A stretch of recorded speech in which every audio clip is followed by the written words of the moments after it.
zajmowałaś internacjonalizacją учебных планов, тоже обеспечением качества, реализацией болонского процесса. И хотела бы поделиться с вами моим опытом и несколькими наблюдениями. Извините, но я предпочла бы продолжать на английском.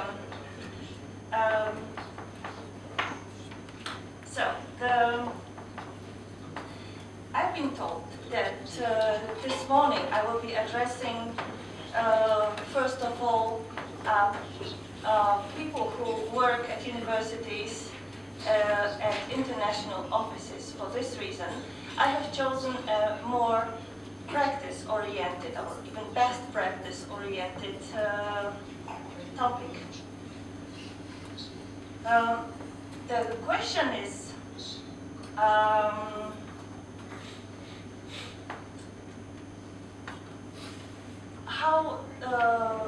what kind of obstacles people working for internationalization at universities face nowadays. And according to my own experience, but also that collected through surveys and investigations, we realized that one of the main problems is the mental or the attitude problem at universities. I think that there is a big similarity between Polish and Russian universities in these terms. It's not the only similarity. Others will be mentioned later. But of course, all of us have a very difficult work to do, and everybody is counting on your work, on the results of your work. For this reason, I would like to talk about the internationalization strategic document, which is the most effective tool in the implementation of internationalization. There are many universities are proud to have a very sophisticated document on the international approach and the international so-called mission and vision. But as it turns out, these documents do not prove the power to make people really internationalize their work and the content of studies. Today's threats of the higher education, of course, I'm not going to dwell on them. I would rather talk about the similarities that are to be observed for Polish and Russian institutions. First of all, we have the problem of visibility. Polish universities consider themselves as very internationalized. They are conscious of their tradition, and which has proved as effective. But at the end of the day, nobody can even pronounce the names of our universities. Nobody in other parts of Europe. And I think that this is a problem that we share. We are not really visible, independent on how good we consider ourselves. There is also the problem of the geographical attractiveness, or other of lack of such. Many partners from Western Europe tell us that Poland is too cold to come even for a short visit.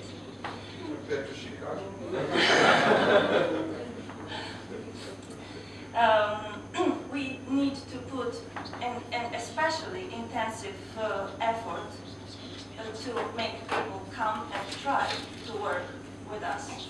Not only students who are maybe more adventure-oriented, but first of all partners at the institutional level.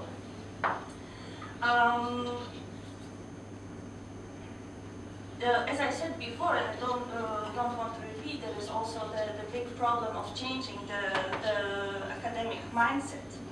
Our languages are also discouraging the partners from other countries, but I think that in this term, Russia and the Russian language has an enormous advantage, because from your position you can try to promote your language as a competence, the competence of Russian as one that will absolutely contribute to students' employability in Europe, all over Europe, and also in the world. The Polish language doesn't have this relevance, so I think that this task, from your perspective, is much easier, and the language policies all over in universities can be modified in favor of the Russian language. So, internationalization must be set out in the strategic document. One that has not only a decorative power, but one that is binding for the authorities. One that is not just a declaration, but elaborated in timetables, in action tables, etc. As I said before, the internationalization strategy is something that almost each university is prizing itself about. But there are 4 very common mistakes. If you ask them, they do declare to have one, but then it turns out I participated in a study that was investigating international internationalization documents. First of all, not almost everybody, but it's still very common to fall in the trap of propaganda of numbers. There is the problem of quantity instead of quality. The number of partnerships which goes into thousands, or contacts which goes into thousands, instead of number of strategic and really operative partnerships, which could be even 7, but really doing its purpose. Many strategies are created in the way of copy and paste. That's the big problem, that they are not distinctive. If you borrow some ideas from other universities, this will not make your university special, but it's again a common mistake. The objectives are formulated not according to the technique borrowed from business, which is the SMART technique, that an objective must be specific, measurable, achievable, realistic and timely. And then such documents can be only used as decoration, and will not get involved anybody on board, not even the authorities of the university themselves.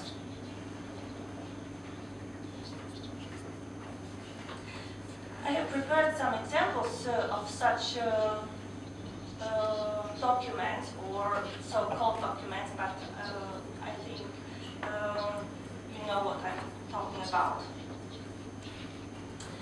So, the cooperation projects.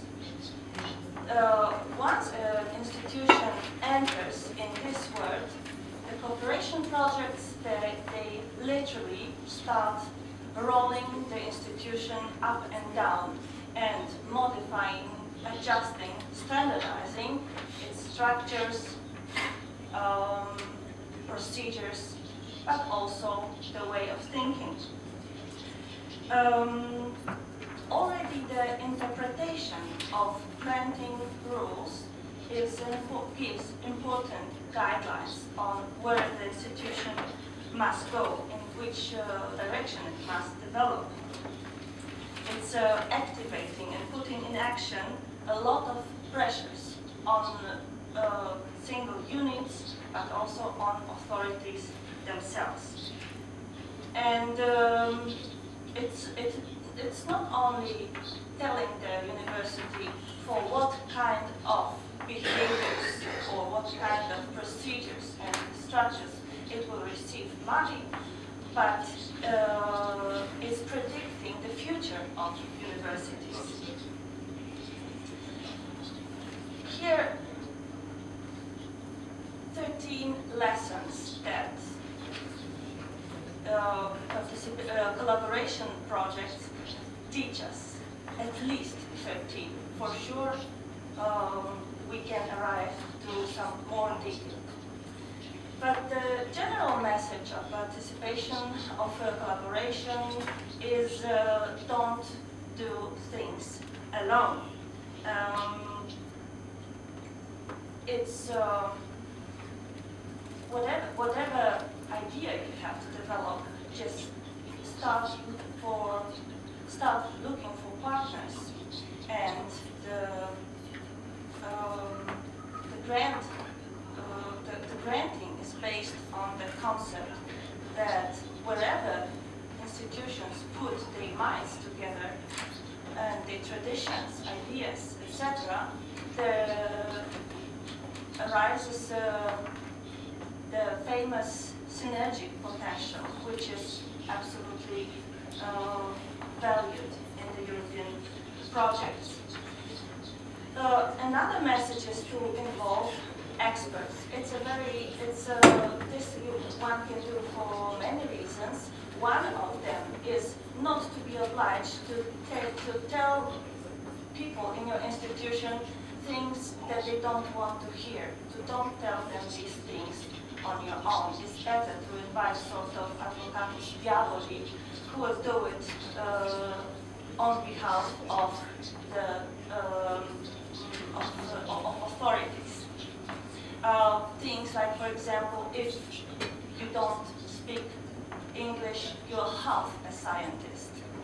If you cannot describe if you cannot put internationalization in your research or international elements, that means that your research is irrelevant from the global perspective, etc., etc.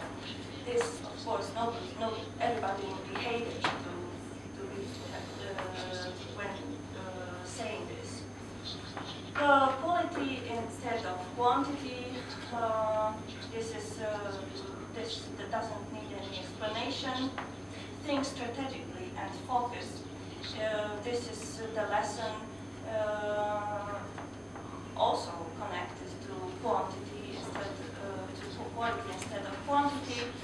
It's better to have few operating partnerships than hundreds of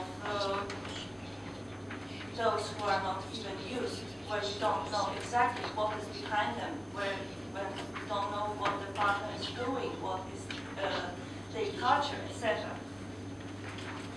Organize yourself. This is the participation in any European or collaboration project is obliging practically institutions to change their structures, to change their management, to modernize their management.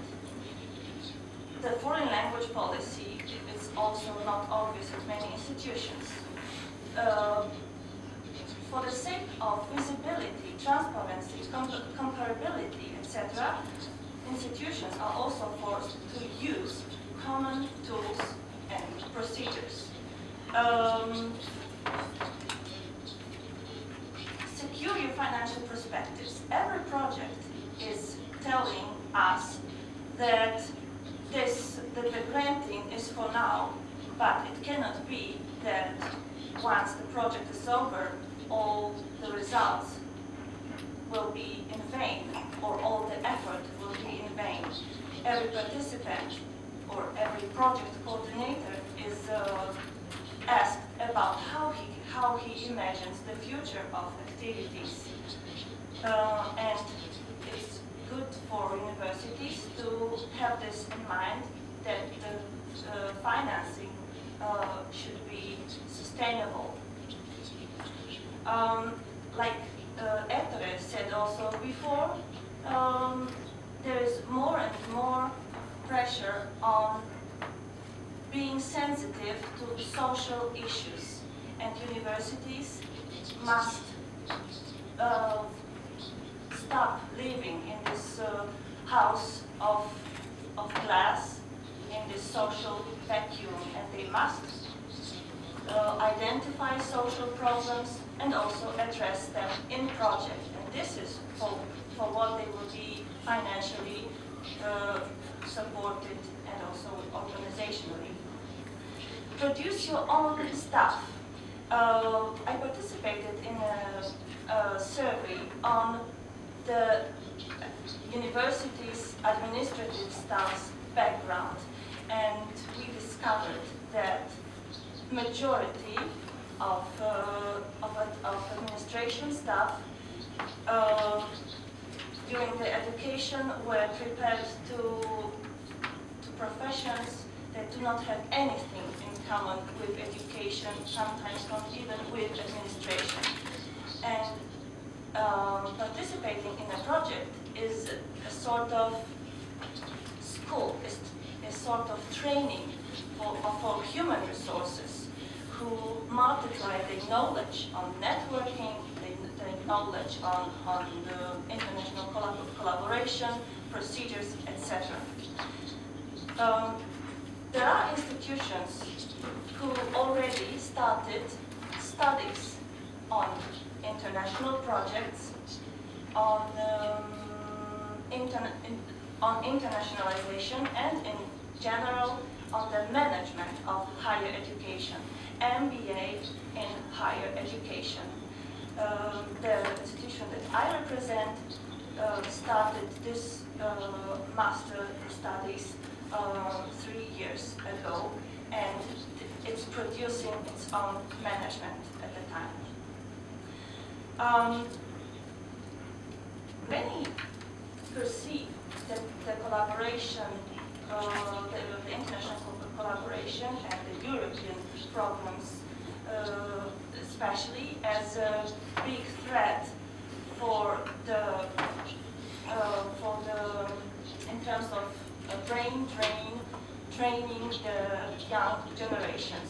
But if we analyze the projects carefully, we realize that they support balanced migrations within our cultural circle, within Europe, within, simply speaking, the European higher education area, and they are orientating on attracting, importing brains, people from outside.